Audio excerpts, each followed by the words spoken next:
it is unacceptable and very difficult to believe and comprehend why last year's budget's provision for a low-cost scheme has not yet been implemented. We're in the final weeks of negotiation of the budget, and it transpires that a very solid commitment given last year by the Minister has not been delivered or implemented by Minister Creed. That is, in our view, unacceptable, and the government really need to step up to the plate and get a proper low-cost finance provision made available. In addition to that, we have consistently called for €200 suckler cow payment for the first 20 cows. We were successful in getting a motion passed in Dáil Éireann on that, and we believe work should now begin to commence the introduction of such a suckler herd scheme, and because of the pressure. But it's also important in terms of sustainability of the beef industry. It's our view that the meat processing industry has exploited, taken the opportunity to reduce prices. The beef sector is under a lot of pressure, no certainty, and in terms of the wider sustainability of that sector, it's important that we put those measures into play. Take any questions all you have on any issues. Can I just ask you about what happened yesterday, the cancellation of ploughing? A lot of people were very angry, frustrated, so were the exhibitors. Some people said maybe the government should have done more to step in, and that tens of thousands of people shouldn't have been driving here in such bad weather. What do you think? Yes, lessons have to be learned. I think the eye was taken off the ball. I find the tarnish to Simon Coveney's view that the public didn't really take heed as not credible. He said the government got it, but the public didn't, was the headline this morning. Now, if the public don't get it, or the public aren't sufficiently made aware, that to me suggests that the government didn't alert people enough to the potential dangers and threats that the storm represented. And I think there are lessons to be learned from that. And clearly a lot could have been prevented if earlier decisions had been taken in relation to this event. Now, that said, it is a weather event. It's a major weather event. One can understand, in terms of the organisation of this huge event, it is a very big decision to call it off. But from a safety perspective, these winds were very, very strong. 2 people lost their lives. We extend our sympathies to the families and to their loved ones for the very sad tragedies that have occurred because of this. Safety is always paramount, and one has to take early decisions and resolute decisions in the interest of safety. That didn't happen on this occasion. The British Trade Secretary Liam Fox this morning has been calling for, he's been reported as looking for a very radical divergence between food standards in the UK and that in the EU. Now, with the Salzburg talks taking place over the next few days, where do you think the government is? Has the government taken its eye off the ball, in your view, or has the government been playing its strategy correctly? Well, first of all, I think it's an extraordinary statement by Liam Fox, and he will not be thanked by British consumers, because the issue about food standards is it's the consumer who calls that one.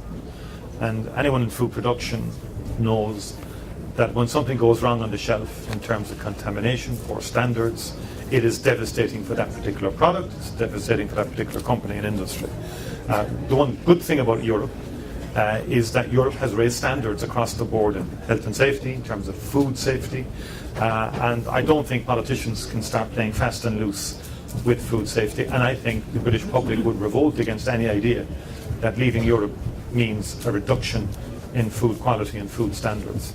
In terms of his comments also relate then to the whole issue of both the future relationship between the United Kingdom and Europe and the so-called backstop, which everybody is now talking about de-dramatising is the new word. But the question remains, who dramatised the backstop? In the first place, I think the government did. I think the government oversold it last December, and that caused damage and issues in terms of relationships. I think there will be a deal, because there are 39 billion reasons why there has to be a deal. But I do think that nobody wants a hard, not just a hard border, but a no-deal Brexit. That would be calamitous for Ireland.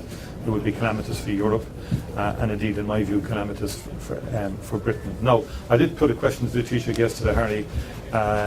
Is he still sticking to which I think we should, that Northern Ireland, in the event of no proper full relationship emerging between structured relationship emerging between the UK and Europe would remain within the customs union and within the single market, because that is what the backstop was defined as last December. Now, I got the sense from the Taoiseach that that's where the government still are, but it wasn't clear. And so I think there are issues emerging around what the backstop actually means and what its ultimate definition will be.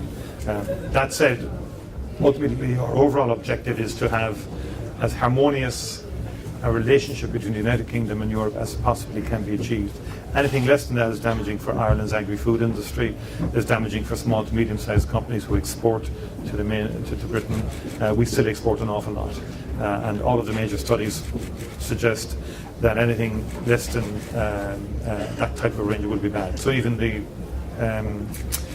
Copenhagen economics strategy suggests that we'll be down significantly in terms of potential growth. Okay, you used the word de-dramatise, and you also referred to the £39 billion exit fee. Some people have looked at the word de-dramatise and feel that perhaps Europe is not quite as aligned with Ireland as it might have been.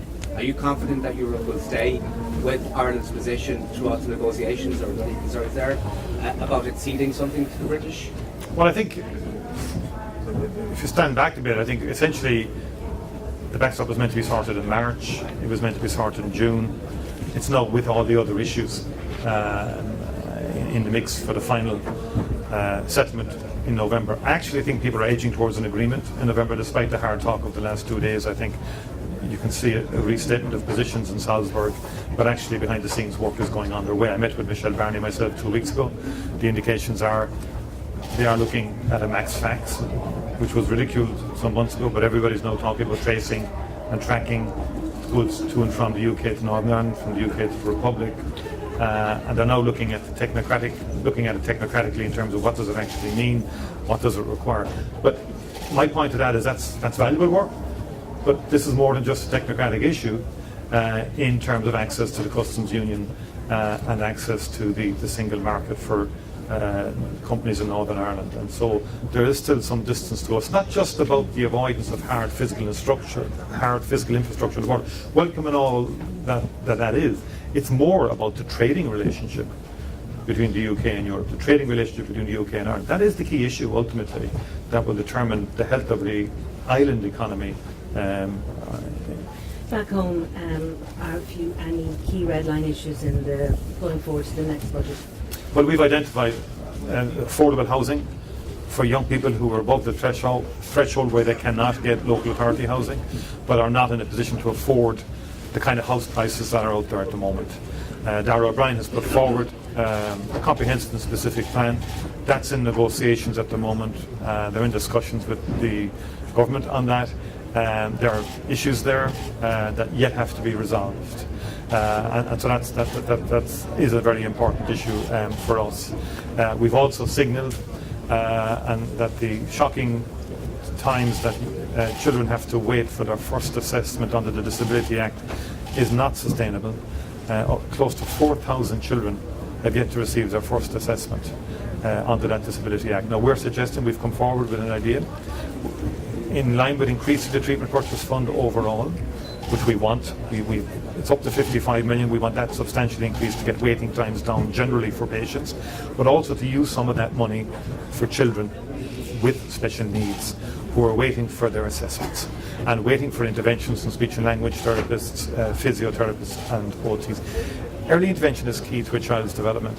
When a child is denied that for 2 years, and teachers are in classrooms not knowing really what the optimal intervention is, that is a shame. It's a shocking indictment on our system, and we want that tackled as well. What's the current health of the confidence on supply agreement?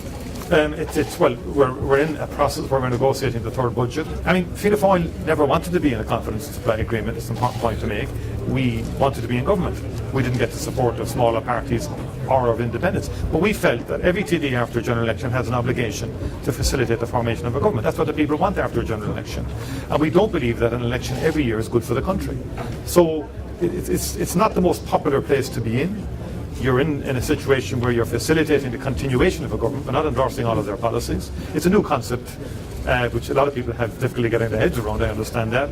But nonetheless, we have succeeded in 2 budgets. We have succeeded in budgets that are progressive. In other words, there's greater investment in public services now happening over the last 2 years than would have happened in the previous 6 years, and there are clear gains that we've made.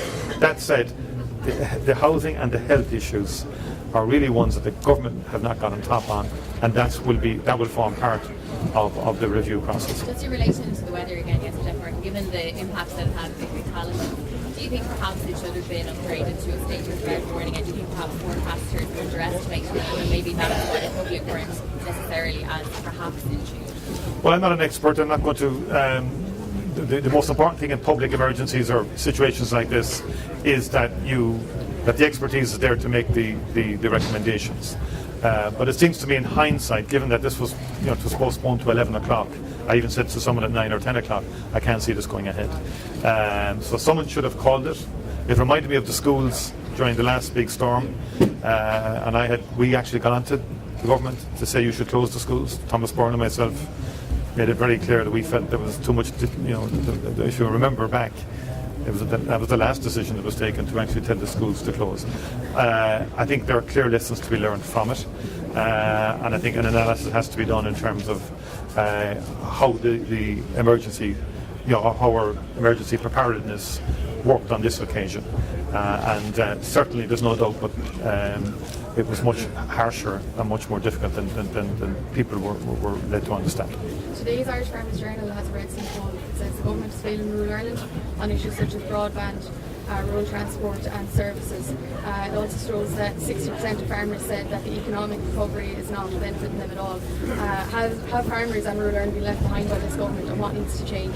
Yes, they have, and I've travelled the length and breadth of rural Ireland. I've been in towns and villages across the country. That's the message I've received as well. Tallies with the examiners or the farm examiners with Red Sea poll. In Cork, we always think of the examiner, but and I think what's required is, and I recall, when we brought in the original decentralisation programme, not the big bells and whistles one that wasn't a good idea in my view, but over a 10 to 15 year period, we decentralised important state agencies to rural Ireland, Donegal, Sligo, and that gave an anchor to those areas. Now, people in D4 and elsewhere in analysis will condemn that. The bottom line is it did give an anchor of income, steady salaries going in, and also changed services. I remember when the building unit came to Tullamore way back in the 90s, I became Minister for Education, and people said it radically changed how we did building. Brought all the different professions together under one roof.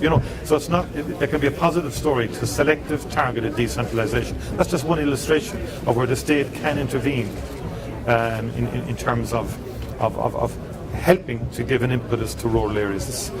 I think afforestation is an area we have to look at more, because that can help again the rural economy. And I think we also need to work in terms of farm-based enterprises.